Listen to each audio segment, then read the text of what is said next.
कभी एक छोटी सी बात हमारे दिल में चुभ जाती है और लंबे समय तक हमारा पीछा नहीं छोड़ती। धीरे धीरे इसका असर इतना गहरा हो जाता है कि यह मानसिक तकलीफ शारीरिक परेशानियों में बदलने लगती है। आज इस वीडियो में हम यह बात करेंगे कि इमोशनल पेन या मन की तकलीफ क्या होती है, इसके कारण क्या हैं और सबसे बड़ी बात कि इसे छुटकारा कैसे पाया जा सकता है। हेलो दोस्तों, वेलकम टू कल्पना मोटिवेशन।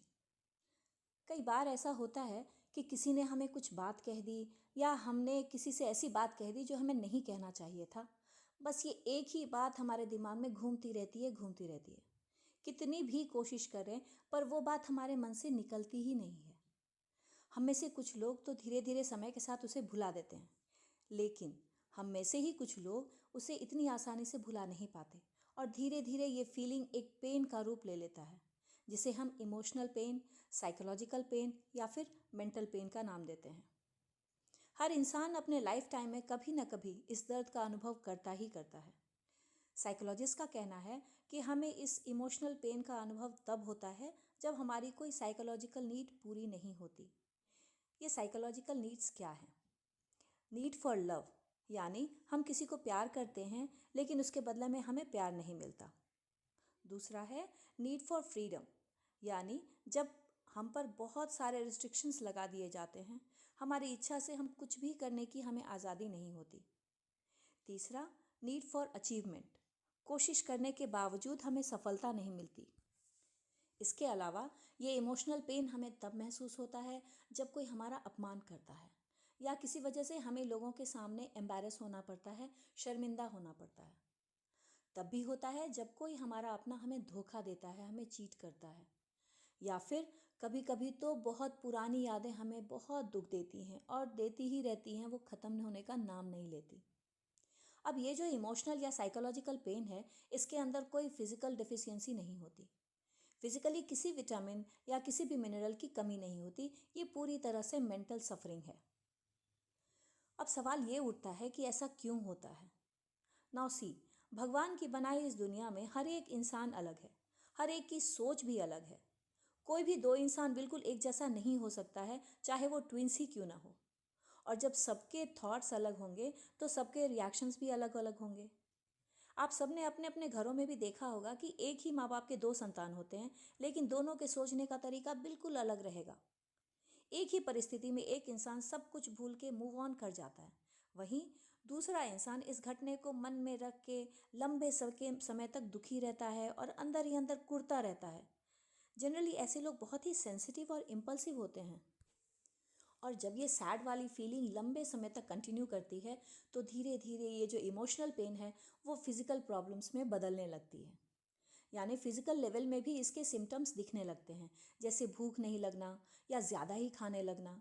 ये डिप्रेस्ड रहने लगते हैं, बात करना कम कर देते हैं, लोगों से मिलने में उन्हें अच्छा नहीं लगता, और फिर धीरे धीरे फिज़िकल डिस्कम्फर्ट दिखने लगता है, जैसे डायरिया, हेडेक, नींद नहीं आना, मस्कुलर पेन, पेट में दर्द, बदहज़मी, एसिडिटी, नौजिया, इतने तरह तरह के प्रॉब्लम्स आने शुरू हो जाते हैं।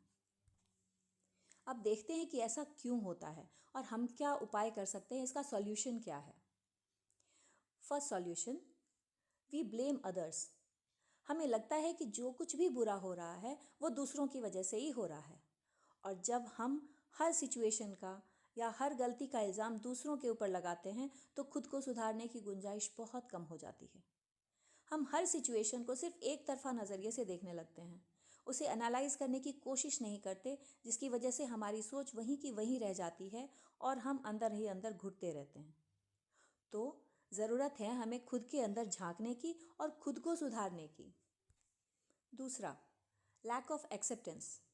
अब देखिए, गलती किसी से भी हो सकती है, कभी ना कभी हमने भी किसी का अपमान किया ही होगा, अनजाने में ही सही, क्योंकि कोई परफेक्ट तो होता नहीं है। हर एक इंसान में कुछ खूबियां हैं और कुछ खामियां भी। जब हम परफेक्ट नहीं हो सकते तो दूसरों से ऐसी उम्मीद क्यों लगाना। इस बात को एक्सेप्ट करना बहुत ज़रूरी है कि अगला इंसान आप नहीं हैं, उसे भगवान ने अलग दिमाग, अलग सोच दिया है, जो ज़रूरी नहीं है कि आपकी सोच से मिलता हो। जैसे आप सबसे अलग है, वैसे ही अगला इंसान भी सबसे अलग है। ये एक्सेप्टेंस बहुत ज़रूरी है हमारे मेंटल हेल्थ के लिए। Third, taking yourself too seriously. जो अपने आप को बहुत सीरियसली लेते हैं ना, उन्हें छोटी सी छोटी घटना भी बहुत बड़ी लगने लगती है। जैसे उन्हें किसी ने कुछ कह दिया जो उन्हें बुरी लग गई, तो अब वो इस छोटी छोटी बात को भी भुला नहीं पाते, हमेशा के लिए मन में एक गांठ बांध कर रख लेते हैं। उन मामलों में उनकी मेमोरी इतनी स्ट्रांग हो जाती है कि वो इस छोटी सी बात को भी कभी भी भूल नहीं पाते। मुझसे पूछें तो थोड़ा भुलक्कड़ होना अच्छा है। खास करके ऐसी बातों को भूल जाना बहुत ही अच्छा है जो हमें लंबे समय तक दुख दे। तो थोड़ा भुलक्कड़ बन जाइए अगर किसी ने आपके साथ बुरा व्यवहार किया है तो। So stop taking yourself too seriously because no one else does. Fourth, accept your emotions, talk and let it go. इस बात को एक्सेप्ट करना ज़रूरी है कि अब जो हो गया सो हो गया, उसे रिवर्स नहीं किया जा सकता है। तो उसको मन के अंदर रखने से बात सिर्फ बढ़ेगी ही, कम नहीं होने वाली। तो अब ज़रूरत है कि उसे लेट इट गो कहने की। किसी अपने से अपने मन की बात शेयर कर सकते हैं आप। रोना है तो रो लें, मन को हल्का करें। ये सोचो कि जिसकी वजह से आप इतने दुखी हैं वो तो बड़े मज़े में है। आप दुखी होकर खुद का नुकसान कर रहे हैं, और अगर अगला इंसान आपको दुखी देखना चाहता था और आप दुखी हो गए तो उसकी जीत होगी ना। आप खुद को दुखी होने के बजाय खुश रहकर अपने दुश्मन को हरा सकते हैं। ये आपकी जीत होगी। समझ रहे हैं ना हमारी बात। दुखी होकर अपने ओपोनेंट को जीतने ना दें। भूल जाएं और लाइफ में आगे बढ़ें, यानी मूव ऑन करें लाइफ में, खुद के लिए, दूसरों के लिए नहीं। Fifth point, be thankful for what you have and what you are lucky for. किसी पुरानी बात को दिल में लगाकर बैठने से किसी और का नहीं बल्कि नुकसान केवल आपका हो रहा है। इसके बदले आप बैठ के शांत मन से सोचिए कि आपके पास क्या क्या है जिसके लिए आप थैंकफुल हैं और अपने आप को लकी मानते हैं। बार बार ऐसे सोचने से आपके अंदर खुशी का संचार होगा। आप देखेंगे कि आपके पास कई ऐसी चीज़ें हैं जिसके लिए आप भगवान को थैंक्स बोल सकते हैं। उन अच्छी अच्छी चीज़ों पर कॉन्सेंट्रेट करिए और खुश होने की कोशिश करिए। Sixth point, engage in self care and develop hobby. खुद को काम में इतना बिजी कर लीजिए कि थॉट्स आने ही बंद हो जाएं। कुछ क्रिएटिव करने की कोशिश करें जिसमें दिमाग पूरी तरह से इन्वॉल्व हो जाए। रोज़ योगा या एक्सरसाइज करें, ब्रीदिंग एक्सरसाइज करें। कोई हॉबी डेवलप कर सकते हैं आप। बुक रीडिंग, गार्डनिंग, स्केचिंग, जो भी है, आपको जो भी पसंद हो। आप अपना केयर करें, अपने स्किन का, अपने बालों का ध्यान रखें। अच्छी अच्छी किताबें पढ़ें। कुछ नहीं तो कुछ नया टीवी सीरियल ही देख लें जो थोड़ा पॉजिटिव हो। कॉमेडी हो तो बेस्ट। कुछ लिखना पसंद हो तो बहुत ही अच्छा। छोटे छोटे आर्टिकल्स या स्टोरी भी लिख सकते हैं आप। सेवेंथ पॉइंट, निगेटिव लोगों से दूर रहें। ऐसे लोगों से दोस्ती बनाएं जो फालतू का रोना ना रोते हों, जो पॉजिटिव हों और खुश मिजाज हों, जिसके साथ बात करना, समय बिताना आपको बहुत अच्छा लगे। हम पर संगत का बहुत ज़्यादा असर पड़ता है। पॉजिटिव लोगों के साथ समय बिताने से हम भी धीरे धीरे पॉजिटिव होने लगते हैं। एट्थ पॉइंट, एक्सपेक्टेशंस कम करें। आप दूसरों से जितना ज़्यादा एक्सपेक्ट करेंगे, जितना ज़्यादा उम्मीद लगा के बैठेंगे, आपको उतनी ही ज़्यादा तकलीफ होने वाली है, उतना ही दुख मिलने वाला है। और ये सच्चाई है। जैसे जैसे हम अपनी उम्मीदें कम करेंगे, वैसे वैसे हम देखेंगे कि हमारी तकलीफ़ें भी कम हो रही हैं। आपको खुश रहने के लिए किसी की भी ज़रूरत नहीं है। अपनी खुशी के लिए दूसरों पर निर्भर ना रहें। आपकी खुशी आपके अपने हाथ में है, आपके मन में है। अपने आप को बार बार बोलें कि आप खुश हैं।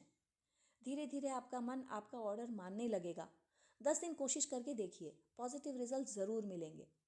वैसे भी खुश आपको रहना है तो कोशिश भी आपको ही करनी पड़ेगी।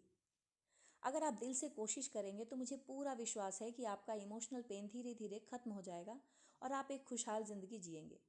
और फिर आप भी कहेंगे कि मुश्किलों से कह दो हमसे दूर ही रहा करें, हमें हर हालात में जीना आता है। Thank you.